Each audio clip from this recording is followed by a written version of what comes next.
Dear parents, मेरा नाम है कर्नल अमरदीप और आप हमसे जुड़े हुए हैं इस चैनल पर ये देखने के लिए कि सैनिक स्कूल का ई काउंसलिंग कब शुरू होगा, कब रिजल्ट आएगा।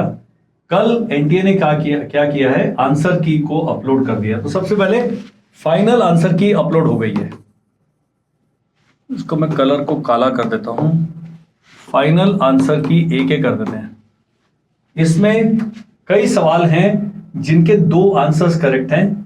उसमें उन्हीं को मार्क्स मिलेंगे जिन्होंने उन दोनों में से कोई एक चूज किया है। जिसने उन दोनों में से कोई चूज नहीं किया उसको मार्क्स नहीं मिलेंगे। Point number 1। दूसरा आता है ड्रॉप। क्वेश्चन ही ड्रॉप हो गया, यानी कि क्वेश्चन गलत था, सारी आंसर चॉइसेस गलत थी, तो इसके मार्क्स हैं सबको मिलेंगे। अब जो फाइनल आंसर की है और आपके भाई साहब या मैडम ने जो उनकी ओएमआर शीट है उससे आपने स्वयं कैलकुलेट करने हैं कितने मार्क्स बच्चे के आए हैं। अब हम कल एक डिटेल्ड एनालिटिकल वीडियो बनाएंगे जिसमें मैं बताऊंगा कि यदि आपके बच्चे के 6 क्लास के लेते हैं, 170 से 200 नंबर है, 200 से 230 हैं और 230 से ऊपर हैं, तो कौन से आपने पहले 10 प्रायोरिटी में डालने हैं जिससे कि आपके चांसेस जो हैं बढ़ जाएं।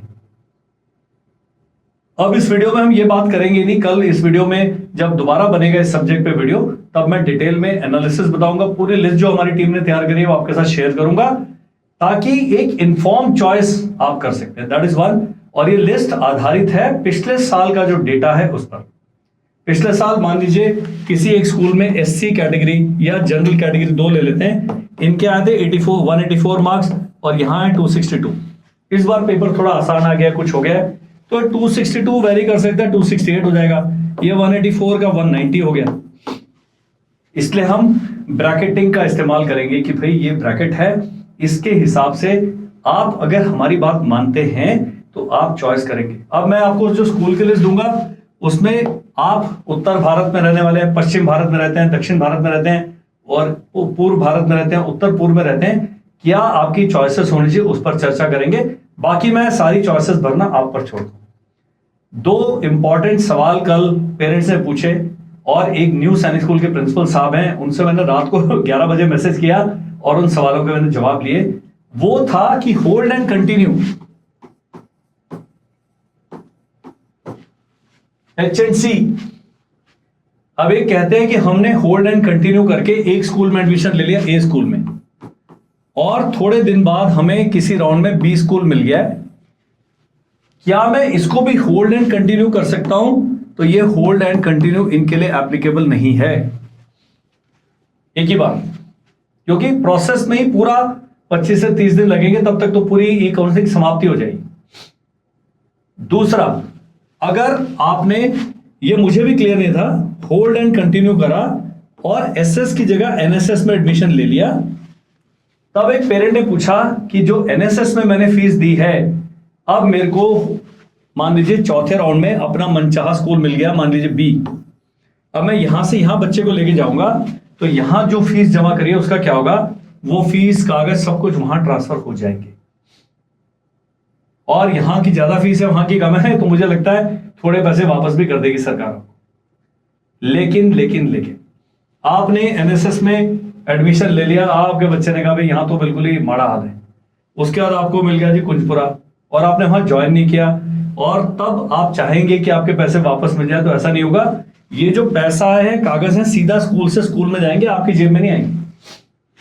और यदि आप यहां एडमिशन नहीं लेते हैं तो न्यू सैनिक स्कूल आपकी फीस को रिफंड नहीं करेगा। तो होल्ड एंड कंटिन्यू में क्या न्यू सैनिक स्कूल आपकी फीस रिफंड करेगा या नहीं, ये सवाल था। तो प्रिंसिपल सर ने बिल्कुल क्लियर किया कि यदि वो एडमिशन ले लेता है तो फीस वहां पर ट्रांसफर हो जाएगी, पेपर वहां पर ट्रांसफर होंगे। यदि एडमिशन नहीं लेते हैं तो फिर ये कार्रवाई नहीं होगी। सबसे बड़ा मेरा डाउट था कि मैंने यहां होल्ड एंड कंटिन्यू में एनएसएस ऑप्ट कर दिया और मुझे सैनिक स्कूल मिल गया, तो क्या एनएसएस से सैनिक स्कूल जा सकते हैं? यस, पक्का जा सकते हैं। इस वीडियो में इतना ही। बाकी आपके पास बहुत सारे सवाल होंगे। एक पट्टी पर हमारा नंबर आ रहा है नीचे स्ट्रिप पर 7417656633, उस पर व्हाट्सएप कीजिए, केवल व्हाट्सएप कीजिए और बताइए हमारी ये समस्या है।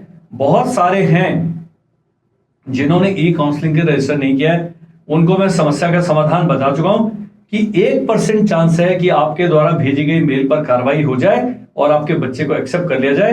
लेकिन इसके होने की गुंजाइश 99% नहीं है। हमें ब्लेम मत करें, सिस्टम को ब्लेम मत करें। बहुत लंबा समय दिया गया था, 27 अप्रैल तक का, उसका एक्सटेंड किया गया 7 मई तक।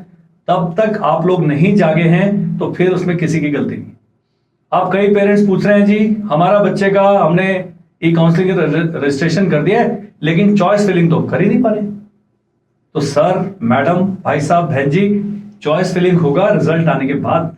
तो पहले रिजल्ट आएगा, उसके बाद चॉइस फिलिंग होगा। तो जैसे ही रिजल्ट आता है उसके बाद 3-4 दिन का आपको समय मिलेगा चॉइस भरने के लिए। तब तक जो कल हमारा महान खोजी वीडियो आने वाला है, आप उसकी प्रतीक्षा करें। Thank you, bye bye and जय हिंद।